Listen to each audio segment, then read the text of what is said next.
Hello all, welcome to Off the Wall Movie Reviews. I'm Aubrey, and today we'll be discussing the film It Comes at Night, directed by Trey Edward Schultz.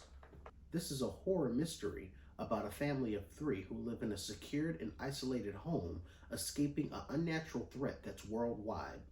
A father maintains order in his household with his wife and son, but then gets a visit from a family that's seeking refuge.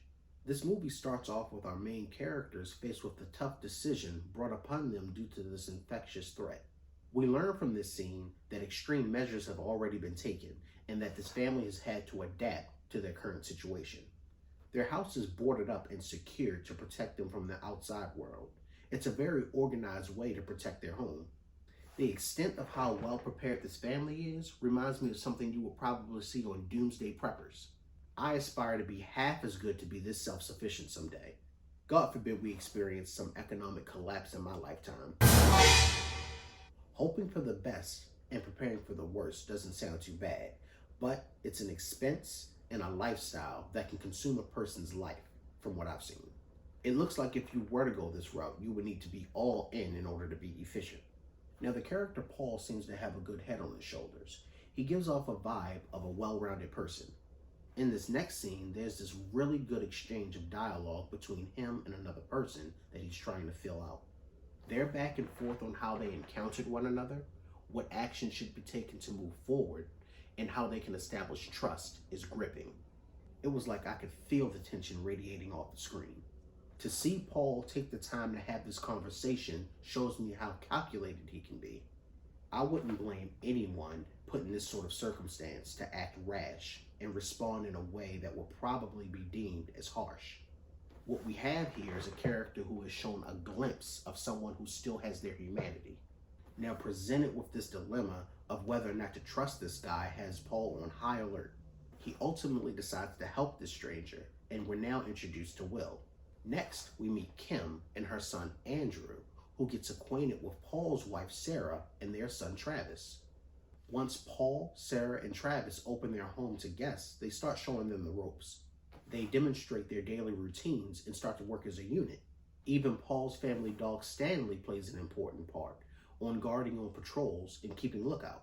Some time has passed by, and one night Travis goes downstairs while everyone's asleep to find that the house has been compromised. Fear and confusion starts to set in, and things go on a downward spiral.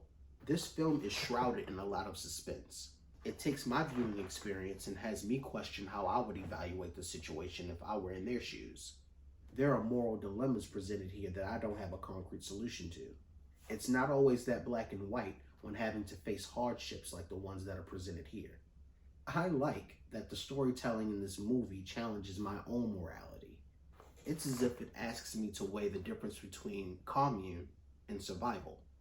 This type of discussion is intriguing, and one person's answer isn't always that cut and dry. I found the cinematography to be dazzling. There's this one scene where Paul is driving this truck through winding roads in the woods with Will sitting in the back. As the camera panned inside the car from Paul driving to the view of the road and back to Paul, perfectly matched how frantic I was feeling, wondering what's going to happen next. Then we see Paul and Will make eye contact through the rearview mirror, giving each other this look of uncertainty. Once again, matching my emotions.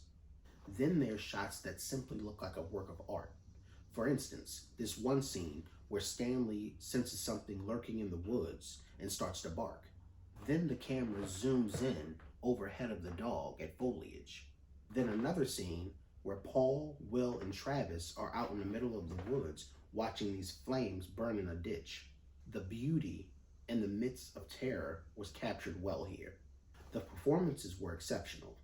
Joel Egerton as Paul was admirable. His character was level-headed and decisive. Carmine Jago as Sarah was steadfast. She was very firm in her purpose and unwavering in her decision-making. Calvin Harrison Jr. as Travis sold the concept of doubt in this film. Travis is like the audience, unsure of what he's seeing is the right thing to do. And Christopher Abbott as Will embodied someone who was a protector and provider.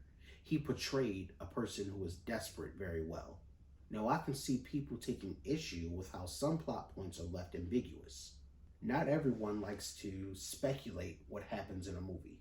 Some prefer clear answers. This movie doesn't always give that. But personally, I like that some things are left up in the air. That leaves me with my own interpretation of my viewing experience, and that can be fun. As I said before, this film challenges my thoughts and morals, and to add on to that with an open-ended plot only enriches further discussion. I really enjoy watching this film. I give it 4 stars out of 5. I highly recommend you check it out. Well, thanks everyone for tuning in. I hope you enjoyed the content, and if so, click that like button and subscribe. You have a good one.